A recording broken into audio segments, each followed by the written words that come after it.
Hey everybody, it's Keough back again on Sunday. This is, for Iowa Powerlifting, our dedicated training day. So what we all do is we all go down to the recreation building near Keough, which is totally deserted, and we do some training. We got a morning session. I came in at 10 o'clock this morning to do some deadlifting, and I'll be back again at 4 o'clock to see the guys in the PM group do their training.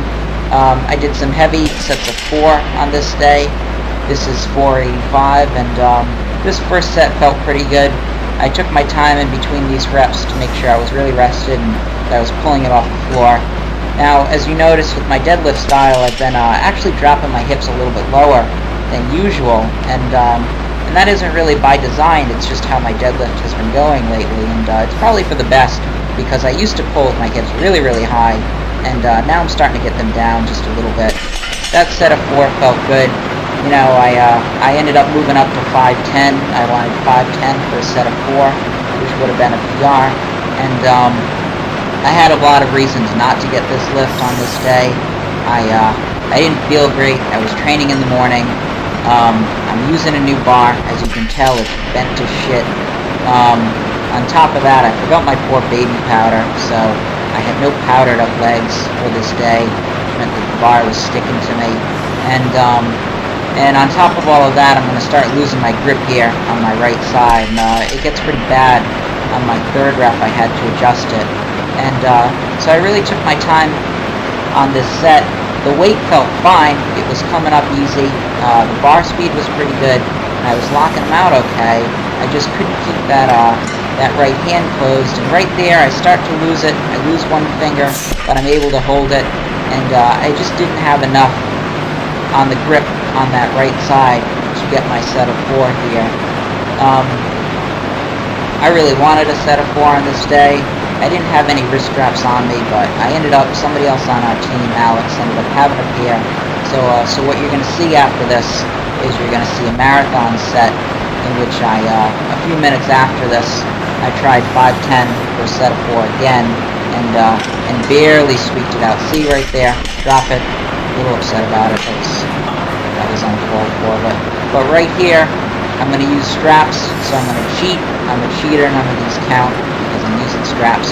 But that first rep was hell. I was tired at this point, and really what I'm doing at this point, because I really want that set of 4, is I'm just trying to find a way to get it done. So I'm going to take some time in between these reps, really relax, and pull myself into position. I like to start every rep the same exact way, pull my hips into position, take a bit of the slack out of the bar, and then pull, and try to get that bar to accelerate as much as possible off the bottom. I know at this point, because I'm tired, bar speed and the amount of time under tension I spend are going to be really paramount to whether or not I get this set. So I'm trying to rest here, give myself as much time as I need to get this, and then I'm just trying to accelerate through the lift. That 3rd one went okay. The first rep was horrible, but the second 2 went okay. And I'm just going to take my time, and I'm going to get this last rep after about 20 seconds of waiting. And it was slow, and as you notice, I never really have an issue with bar speed off the floor. That's never been a problem for me. I can get maximal attempts moving. It's just what happens past my knees. And the number one reason why that's the case is because I pull with the rounded back, I pull with my hips high, I put myself in horrible position with my shoulders over the bar to lock out deadlifts, and that's the price I pay for getting a lot of bar speed off the bottom. Now here I'm going to do some Dimmel deadlifts. I did 2 sets of these, and I'm only going to show you one, but I basically at this point was a little fried from those 3 work sets, so I ended up just doing 135 on Dimmel deadlifts. Dimmel deadlift is just a short, it's a short range of motion, almost partial deadlift. It's almost like a Romanian, but you're using usually 30-40% of your max for a set of 20 to 30. I'm using less than that for my max, and I'm just going to do a couple sets of 25. And that was enough to really tax my glutes on this day.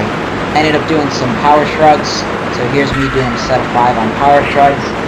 not the prettiest power shrugs in the world, but I was glad to get back and do those for a few sets of 5. I'm only showing you one, but I did a few more than just those. And I finished today with some of these standing cable ab crunches. I learned these a while back, around December, and I've been using them ever since then, and it's a hard exercise really to pick up. You don't want to gain leverage over the bar, over the cable, that is, and so I'm trying to hold that cable out. I'm trying to contract my abdominals, stretch at the top, and then contract my abdominals at the bottom, and push as if I'm pushing against a belt. Again, I'm not pulling in because I don't want to gain leverage over the bar. I'm just allowing my abdominals to really control the movement and to contract. So there is a static contraction at the bottom that you really want to force, and it's an exercise that you have to perform very strictly in order to get something out of it. I'll go to the sides, so I go down to the middle and then to the sides, so I do some sort of oblique incorporation as well, and that's just personal preference on this day. That's how I ended up doing them, but I did 3 sets of these. They all felt good. I've been neglecting my core work for a little bit in the past, but I'm getting back into it now. That's all I've got. Check back in again soon, and I'll have more videos for you. Alright? Take care.